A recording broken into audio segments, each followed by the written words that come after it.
जय Shri Shyam, grooming business insights में आपका स्वागत है। शुरुआत करते हैं आज की अपनी पहली अपडेट से। हमारी पहली अपडेट आ रही है आईएमएफ यानी कि इंटरनेशनल मॉनेटरी फंड की तरफ से। आईएमएफ ने रिसेंटली इंडिया की जीडीपी ग्रोथ के आउटलुक को अपग्रेड कर दिया है। हमें पता है कि 1 फरवरी 2024 को देश का इंतरिम बजट आने वाला है और यह फैसला आईएमएफ ने कुछ दिन पहले ही लिया है।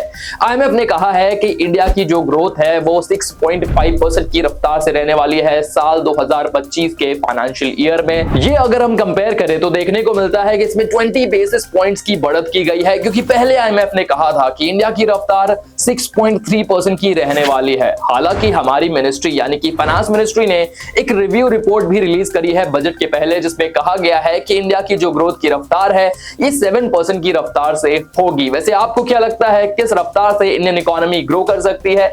कमेंट में बताइए। अगली खबर आ रही है ग्लोबल टेक कंपनी सैमसंग की तरफ से। सैमसंग के फोन्स या फिर टीवीज आपने जरूर यूज किए होंगे। बहुत सारे प्रोडक्ट्स बनाती है ये कंपनी और अब सैमसंग ने फैसला लिया है कि इंडिया के नोएडा के अंदर ये अपने लैपटॉप मैन्युफैक्चरिंग प्लांट को सेटअप करने वाले हैं, जिसके लिए ये 100 से लेकर 200 करोड़ इन्वेस्ट करने वाले हैं। और इसके पीछे बड़ा क्रेडिट जाता है इंडियन गवर्नमेंट की पॉलिसीज को। जी हाँ, पहली पॉलिसी कि भाई लैपटॉप और कंप्यूटर के इंपोर्ट पर रिस्ट्रिक्शंस लगाने का जो फैसला था वो कहीं ना कहीं असर दिखा रहा है। दूसरा ये कि भाई पीएलआई स्कीम 2.0 के अंदर आईटी हार्डवेयर को भी स्पेस दिया गया है, जिसके जरिए अब सैमसंग जैसी कंपनीज भी इंसेंटिव्स पा रही हैं इंडिया के अंदर प्रोडक्शन करने के लिए। अगली खबर आ रही है दुनिया की सबसे बड़ी पार्सल डिलीवरी कंपनी यूपीएस की तरफ से। बताया जा रहा है कि यूपीएस ने अब फैसला लिया है कि ये अब अपनी वर्कफोर्स से 12,000 के करीब एम्प्लॉइज को ले ऑफ करने वाले हैं साल 2024 में। हालांकि जो सीईओ हैं कैरोल टॉम, उन्होंने ये भी कहा कि ले ऑफ करे गए एम्प्लॉइज को हम सपोर्ट भी देंगे ताकि आगे चलकर ये अपनी लाइफ को और बेहतर तरीके से जी सकें, अच्छी जगह नौकरी कर सकें। अगर हम बात करें कि ये ले ऑफ क्यों किए हैं यूपीएस ने, तो इसके पीछे की वजह रह रही है कि ये अपनी रिसोर्सेज को अलाइन करना चाह रहे हैं। यहां पर ये अपनी रिसोर्सेज को स्ट्रीमलाइन करना चाह रहे हैं। यहां कैरोल टॉम का ये भी कहना है कि इस कदम से कंपनी के साल 2024 के अंदर $1 बिलियन के करीब के अमाउंट को बचाया जा सकता है। अगली खबर आ रही है ग्लोबल ऑयल रिफाइनरी की तरफ से। बताया जा रहा है कि ग्लोबल ऑयल रिफाइनरी के लिए इंडिया ने एक बड़ा मौका दिया है। बताया गया कि साल 2028 के लिए इंडिया अपनी कैपेसिटी को एक्सपैंड कर रहा है 22% तक, ताकि अपनी फ्यूल डिमांड को पूरा कर सके। आप सबको पता है कि यूएस का डिमांड बहुत तेजी से गिर रहा है, साथ में चाइनीज मार्केट में अच्छा खासा स्लो डाउन है और इंडिया यहां पर ऑयल इंडस्ट्री को एक बड़ा बूम दे रहा है। इस मौके पर यह भी कहा जा रहा है कि हो सकता है कि ऑयल रिफाइनर्स के लिए ये अब तक का सबसे बड़ा बूम होने वाला है आगे आने वाले वक्त में, क्योंकि कहीं ना कहीं ग्लोबली ऑयल की डिमांड अब धीरे धीरे कम होने वाली है, क्योंकि रिन्यूएबल सोर्सेज ऑफ एनर्जी पर डिपेंडेंस बढ़ने वाली है। अगली खबर आ रही है ग्लोबल टेक कंपनी एप्पल और एपिक गेम्स के बीच में चल रहे बड़े विवाद को लेकर। आप जानते होंगे कि एपिक गेम्स बनाती है और वहीं एप्पल एक प्लेटफॉर्म प्रोवाइड करता है अपने ऐप स्टोर्स पर, जहां पर एपिक गेम्स अपने गेम्स को लॉन्च कर सकता है। एप्पल की कंडीशन है कि इनके ऐप स्टोर में जो भी ऐप इन परचेज है उसमें 30% का कमीशन एप्पल को जाता है। इसे बाईपास करने की कोशिश कर रहा है एपिक गेम्स, जिसके लिए अब अदालत में बड़ी लड़ाई चल रही है। यहां पर एपिक गेम्स का कहना है कि एप्पल कोड के ऑर्डर को कंप्लाई नहीं कर रहा और एप्लीकेशन के बाहर परचेज ऑर्डर लेने के लिए मना कर रहा है। अगर हम बताएं तो एप्पल के प्लेटफॉर्म पर यह बात साफ कही गई है कि जो भी एप्लीकेशन यहां पर परचेज में है उन्हें 30% के करीब का कमीशन एप्पल को देना पड़ेगा और इस बात पर बहुत सारी टेक कंपनीज का अच्छा खासा विवाद एप्पल के साथ चल रहा है। वैसे आपको क्या लगता है इस पूरे विवाद के बारे में? कमेंट में बताइए। अगली खबर आ रही है दुनिया के सबसे अमीर शख्स एलन मस्क के पे पैकेज को लेकर। बताया जा रहा है कि एलन मस्क को साल 2018 में टेस्ला के बोर्ड मेंबर्स ने $55 बिलियन के अमाउंट का पे पैकेज इशू किया था। जी हां, आप बिल्कुल सही सुन रहे हैं, $55 बिलियन के अमाउंट का ये पे पैकेज इशू किया गया था, जिसे कहा जा रहा था कि एलन मस्क की वेल्थ बहुत ज्यादा बढ़ सकती है। लेकिन फिलहाल में देखा गया कि इस पर शेयर होल्डर्स ने ऐतराज जताया और इसका पूरा मामला चला गया डेलावेयर यूएस कोर्ट में। डेलावेयर कोर्ट में इस फैसले पर जज ने फैसला सुनाते हुए इस पे पैकेज को स्ट्रक डाउन कर दिया, यानी कि ये पैसा अब एलन मस्क को नहीं दिया जाएगा और कहा गया कि ये पैसा बहुत ज्यादा है। इस हिसाब से देखा जाए तो इतना पैसा एलन मस्क का लेना नहीं बनता है। कुछ लोगों का ये भी कहना है कि इतना पैसा अगर एलन मस्क को मिलता है वो ना सिर्फ दुनिया के सबसे अमीर शख्स बने रह सकते हैं, बल्कि अपने बाकी के जो प्रोजेक्ट्स हैं, चाहे वो न्यूरालिंक हो, चाहे वो स्पेस एक्स हो, उसमें अपनी पर्सनल इन्वेस्टमेंट इन्वेस्टमेंट को भी एनहांस कर सकते हैं। फिलहाल इस ऑर्डर को स्ट्रक डाउन कर दिया गया है, जिससे इनकी वेल्थ में $55 बिलियन की गिरावट भी आ सकती है। और वहीं पर एलन मस्क का कहना है कि कोई भी कंपनी को इनकॉर्पोरेट नहीं करना चाहिए डेलावेयर के अंदर। तो वैसे आपको क्या लगता है इस पूरे मैटर पर, बताइएगा कमेंट पे। अगली खबर आ रही है अडानी ग्रीन की तरफ से। अडानी ग्रीन के बारे में आप जानते होंगे कि अडानी ग्रुप का एक बहुत ही एम्बिशियस प्रोजेक्ट है, जिसके तहत ये रिन्यूएबल एनर्जी में भारी इन्वेस्टमेंट कर रहे हैं। और अब बताया जा रहा है कि Q3 ऑफ फाइनेंशियल ईयर 2024 का ये जो रिजल्ट इनका आया है अडानी ग्रीन का, इसमें 148% का सर्ज देखा गया है। जी हाँ, इनका प्रॉफिट डबल हो चुका है।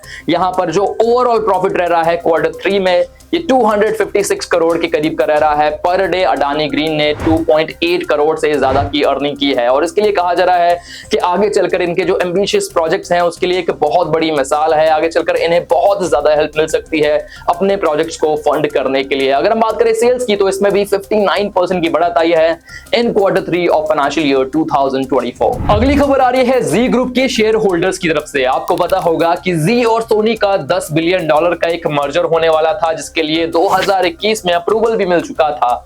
लेकिन रिसेंटली सोनी ने इस मर्जर को कॉल ऑफ कर दिया है। और अब जी ग्रुप के जितने भी शेयर होल्डर्स हैं, इन्होंने अप्रोच किया है NCLT यानी कि नेशनल कंपनी लॉ ट्रिब्यूनल को, जहां पर कंपनी से रिलेटेड मैटर्स को सुना जाता है। और इस बात पर जोर दिया जा रहा है कि इस मर्जर को पूरा किया जाए, क्योंकि अगर ऐसा होता है तो शेयर होल्डर्स का फायदा होगा, और अगर ऐसा नहीं होता तो शेयर होल्डर्स को भारी नुकसान भी हो सकता है। अगली खबर आ रही है देश के ex finance secretary Subhash Chandra Garg की तरफ से, जिन्होंने रिसेंटली कहा है कि बजट 2024 के जो आकलन है वो कुछ इस तरह से रह सकते हैं कि सरकार रेलवेज में, रोड में, हाईवेज में, साथ में डिफेंस में 25% के कैपेक्स को बढ़ा सकता है, यानी कि कैपिटल एक्सपेंडिचर बढ़ा सकती है। यहां पर इसके पीछे जो तर्क दिया गया वो ये दिया गया कि साल 2024 का बजट एक इंतरिम बजट है, क्योंकि इलेक्शन आने वाले हैं। और ये बिल्कुल उसी ही लाइन में हो सकता है जिस तरह साल 2019 का बजट पेश किया गया था, क्योंकि साल 2019 भी एक इलेक्शन ईयर था। गवर्नमेंट का फोकस कैपिटल एक्सपेंडिचर पर रह सकता है। अगली खबर आ रही है American payment gateway company PayPal की तरफ से। बताया जा रहा है कि पेपाल 2024 में 2500 के करीब अपने स्टाफ को ले ऑफ करने वाला है। और इसके पीछे की बड़ी वजह यही है कि इनके सीईओ ने कहा है कि हमें अपनी स्ट्रेंथ को स्ट्रीमलाइन करने की जरूरत है, जहां पर हम अपनी रिसोर्सेज को सही तरीके से अलोकेट कर सकते हैं। बताया जा रहा है कि पेपाल का ये जो ले ऑफ रह रहा है ये ईयरली बेसिस पे रह रहा है, और यहां पर कोशिश की जाएगी कि अपने रिसोर्सेज को सही तरह से इस्तेमाल कर सके। अगली खबर आ रही है देश में इंपोर्ट होने वाले मोबाइल कंपोनेंट्स को लेकर। अपडेट ये है कि सरकार ने मोबाइल कंपोनेंट्स के इंपोर्ट ड्यूटी को रिसेंटली कम कर दिया है। पहले ये इंपोर्ट ड्यूटी 15% के करीब हुआ करती थी हर मोबाइल कंपोनेंट पे, अब इसे घटाकर 10% के करीब कर दिया गया है। इसमें 5% की सीधी गिरावट लाई गई है। इसके पीछे कहा जा रहा है कि मोबाइल मैन्युफैक्चरर्स ने लॉबिंग भी करी थी और कहा था कि अगर देश से हम ज्यादा से ज्यादा मोबाइल्स को एक्सपोर्ट करना चाहते हैं तो उसके लिए मैन्युफैक्चरिंग कॉस्ट को भी कम होने की जरूरत है। और इस दिशा में जो मोबाइल कंपोनेंट्स बाहर से आते हैं ये काफी महंगे हो जाते हैं जब इंपोर्ट ड्यूटी 15% के हिसाब से लगती है। इसीलिए हमारी सरकार ने इंपोर्ट ड्यूटी को घटाकर 10% कर दिया है। वैसे कुछ लोगों का तो ये भी कहना है कि देश भर में मोबाइल फोन्स की जो कीमतें हैं इनमें भी गिरावट आ सकती है। अगली खबर आ रही है डायरेक्ट टैक्स कलेक्शन को लेकर। एस्टीमेट लगाया जा रहा है कि बजट 2024 में डायरेक्ट टैक्स कलेक्शन का जो टारगेट है वो 10.5% के करीब रह सकता है।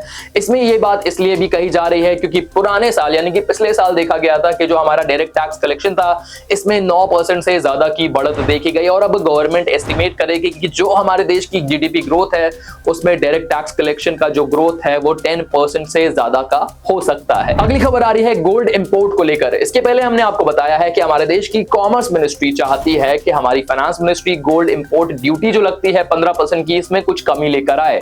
और ये एस्टीमेट किया जा रहा था कि साल 2024 का जो इंतरिम बजट रहने वाला है इसमें कुछ बड़े ऐलान हो सकते हैं, लेकिन अब मीडिया में रिपोर्ट्स आ रही हैं कि गोल्ड इंपोर्ट ड्यूटी को घटाया नहीं जाएगा। बताया जा रहा था कि साल 2019 में गोल्ड इंपोर्ट ड्यूटी 12.5% के करीब थी, जिसे बढ़ा दिया था हमारी फाइनेंस मिनिस्ट्री ने, ये 15% के करीब कर दिया था, जिसकी वजह से हमारे देश में जो सेलर्स हैं, जो होलसेलर्स हैं, इन्हें लगता है कि गोल्ड की इंपोर्ट ड्यूटी है ये बहुत ज्यादा है, इसमें अगर कमी आती है तो गोल्ड का जो डोमेस्टिक कंजम्पशन है इसमें भी बढ़त आएगी। फिलहाल मीडिया रिपोर्ट्स कह रही हैं कि हो सकता है कि सरकार इसमें कोई बड़ा फैसला ना ले। अगली खबर आ रही है ग्लोबल एआई फर्म्स की तरफ से। बताया जा रहा है कि दिस वीक यहां पर हमारे ग्लोबल एआई कंपनीज ने $190 बिलियन के करीब का अपना मार्केट कैप खो दिया। इसके पीछे के बड़े रीजन ये है कि जो हमारी ग्लोबल टेक कंपनीज हैं, जिसमें माइक्रोसॉफ्ट, गूगल की पेरेंट कंपनी अल्फाबेट और माइक्रोचिप मैन्युफैक्चरर AMD शामिल है, इनके रिजल्ट्स रिलीज हुए जो एक्सपेक्टेशन से काफी कम रहे। एक्सपेक्टेशन से रिजल्ट कम होने का मतलब ये है कि ये जो बड़ी कंपनीज अपने हैवी इन्वेस्टमेंट करने वाली थी AI कंपनीज में, इनमें गिरावट भी आएगी, जिसके चलते AI कंपनी की अच्छी खासी वैल्यूएशन हवा हो गई है। तो यहां हम सम अप करते हैं आज की अपनी डेली बिजनेस इनसाइट्स को। आई होप आपको ये वीडियो पसंद आया होगा। वीडियो पसंद आया हो तो इसे लाइक किए बिना बिल्कुल मत जाइएगा। हमारे कमेंट सेक्शन में बता सकते हैं कि और किस तरह की अपडेट्स आप आगे देखना चाहेंगे। अगर आपके लिए कोई सजेशन है तो प्लीज बताइए। अगर आपके लिए कोई क्रिटिसिज्म है तो भी मेंशन करना ना भूलें। हमारे टेलीग्राम से जरूर जुड़िए, जहां पर ये इनसाइट्स और बहुत कुछ आपको बिल्कुल फ्री ऑफ कॉस्ट मिलता है। तो मिलेंगे हमारे टेलीग्राम में, जहां पर आपको बहुत सारी चीजें सीखने को मिल सकती हैं और जल्द ही लेकर आएंगे अपना नेक्स्ट वीडियो। तब तक के लिए शुक्रिया, गुड बाय, टाटा, जय श्री श्याम।